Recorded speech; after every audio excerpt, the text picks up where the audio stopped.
যে পশু দিয়ে কুরবানি করা যাবে না। অ্যা কিছু, কিছু পশু আছে যেগুলো দিয়ে কুরবানি করা যাবে না। এগুলো দিয়ে করলে আপনার কুরবানিটা নষ্ট হয়ে যেতে পারে। বা কুরবানির প্রকৃত যে এটা আছে এটা কিন্তু আপনার আদায় হলো না। কুরবানির যে প্রকৃত শিক্ষাটা আছে, প্রকৃত সওয়াব অর্জনের যে বিষয়টা আছে এটা কিন্তু আপনার আদায় হলো না।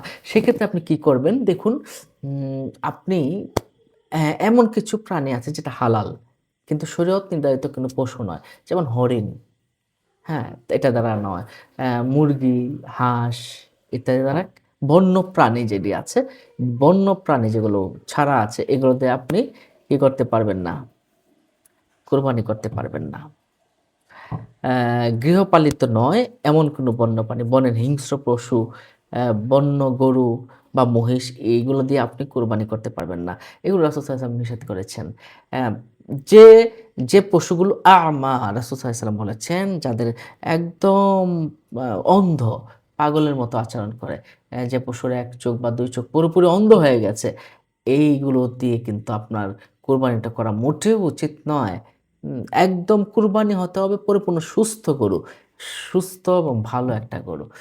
এটাই কিন্তু আপনি যে ওই সুন্দর সুস্থ একটা গরু দিচ্ছেন, এটা কিন্তু আল্লাহ পাক রব্বুল আলামিন কবুল করবেন।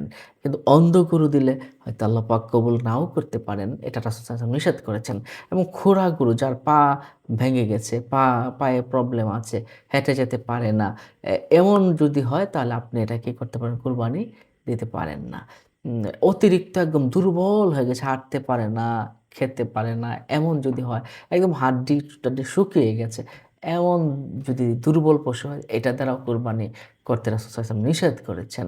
কান কাটা, লেজ কাটা এইগুলো দ্বারাও আপনার কুরবানি করতে রাসূলুল্লাহ সাল্লাল্লাহু আলাইহি ওয়াসাল্লাম কিন্তু নিষেধ করেছেন এবং আরেকটা বিষয় নিষেধ করেছেন, এটা হলো যদি শিং ভেঙে যায়, কোনো গরুর বা মহিষের যদি কোনো শিং ভাঙ্গা থাকে, ছাগলের যদি শিং ভাঙ্গা থাকে, তাহলে কিন্তু এটা দ্বারা মূল শিংটা যদি ভেঙে যায়, একদম মূল থেকে যদি শিংটা উঠে যায়, এটা মগজ ক্ষতিগ্রস্ত হয়েছে। ওইটা দ্বারা কিন্তু অ্যা আপনার কুরবানি দিতে নিষেধ করেছেন। কেন নিষেধ করেছেন? যে এটা খুঁতযুক্ত।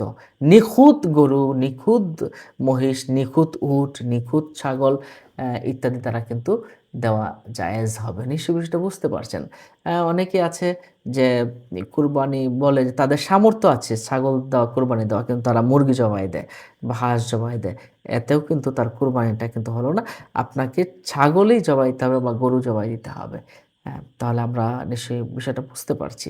আল্লাহ পাক রব্বুল আলামিনের কাছে এই অ্যা পশুগুলোর রক্ত, পশুগুলোর গোশত আল্লাহ পাকের কাছে পৌঁছে না। লা ইয়ানালাল্লাহা লুহুমুহা ওয়ালা দিমাহুহা ওয়ালাকিন ইয়ানালুহু তাকওয়া।